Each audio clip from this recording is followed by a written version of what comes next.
Sheet ਵੇਚਣੀ ਹੈ ਤੇ 10 ਰੁਪਏ ਬਚਣੇ ਨੇ। 10 ਰੁਪਏ ਲਾਏ ਬੰਦੇ ਨੇ ਉਹਦੀ ਵਜ੍ਹਾ ਨਾਲ ਥੋੜੇ ਜਿਹੇ ਪੈਸੇ ਘੱਟ ਹੀ ਬਚਦੇ ਉਹ ਜਾਣ ਦੇ 300 600 ਰੁਪਿਆ ਤੁਹਾਡਾ ਕਿਰਾਇਆ ਲੱਗਣਾ ਹੈ ਤੇ ਮਾਲਕ ਦੀ ਮਿਹਰਬਾਨੀ ਅੱਲਾ ਦੇ ਸਾਹਮਣੇ। ਹਾਂ ਬਿਲਕੁਲ।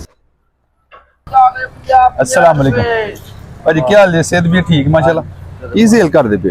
ਇਹ ਸ਼ੀਟ ਵੇਚ ਸ਼ੀਟਾਂ ਬੜੀਆਂ ਪਿਆਰੀਆਂ ਨੇ ਮਾਸ਼ਾਅੱਲਾ ਯਾਰ। ਕਿੰਨੇ ਦੀ ਸੇਲ ਕਰਦੇ ਹੋ? ਇਹ 50 ਰੁਪਏ ਦੀ 40 ਰੁਪਏ 50 ਰੁਪਏ ਦੀ ਏਡੀ ਵੱਡੀ ਸ਼ੀਟ ਵੇਚਦੇ ਪਏ ਯਾਰ।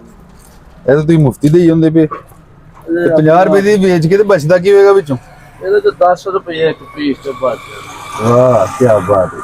ਪੂਰੀ ਸ਼ੀਟ ਵੇਚਣੀ ਹੈ ਤੇ 10 ਰੁਪਏ ਬਚਣੇ ਨੇ। 10 ਰੁਪਏ 15 ਰੁਪਏ। ਅੱਛਾ, ਤੇ ਕਿੰਨੀਆਂ ਸ਼ੀਟਾਂ ਵਿਕ ਜਾਂਦੀਆਂ ਦਿਹਾੜੀ ਦੀਆਂ?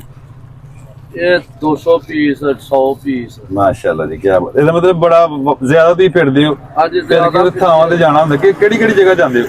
ਅਸੀਂ ਆ ਸਿਆਲਕੋਟ ਅੱਛਾ, ਦਸਕੇ ਮੁਖਤਲਿਫ ਸ਼ਹਿਰਾਂ 'ਚ ਜਾਣਾ ਹੁੰਦਾ। ਹਾਂਜੀ ਪਸਰੂਰ ਤੇ ਵਿਕੀਆਂ ਰਾਜ ਕੁਛ ਸੁਬਾ ਦੀਆਂ ਇਹਨਾਂ ਦਾ ਯਾਨੀ ਕਿ 100 ਪੀਸ ਨੇ। ਮਾਸ਼ਾਅੱਲਾ, ਬੜੀ ਗੱਲ। ਮਿਹਨਤ ਕਰਦੇ ਪਏ ਤੁਸੀਂ, ਹੱਕ ਹਲਾਲ ਦੀ ਰੋਜ਼ੀ ਕਮਾਉਂਦੇ ਪਏ। ਅੱਲਾਹ ਤਾਲਾ ਦੀ ਜ਼ਾਤ ਤੇ ਤੁਹਾਡਾ ਪੂਰਾ ਯਕੀਨ ਹੈ, ਇਤਮਾਦ ਹੈ ਤੇ ਮਾਲਿਕ ਦੀ ਰੋਜ਼ੀ ਵੀ ਦੇਣ। ਕਿੰਨੀਆਂ ਕਿੰਨੇ ਸਾਰੀ ਸ਼ੀਟਾਂ ਵਾਲੀ? ਇਹ 40 ਪੀਸ ਹੈ।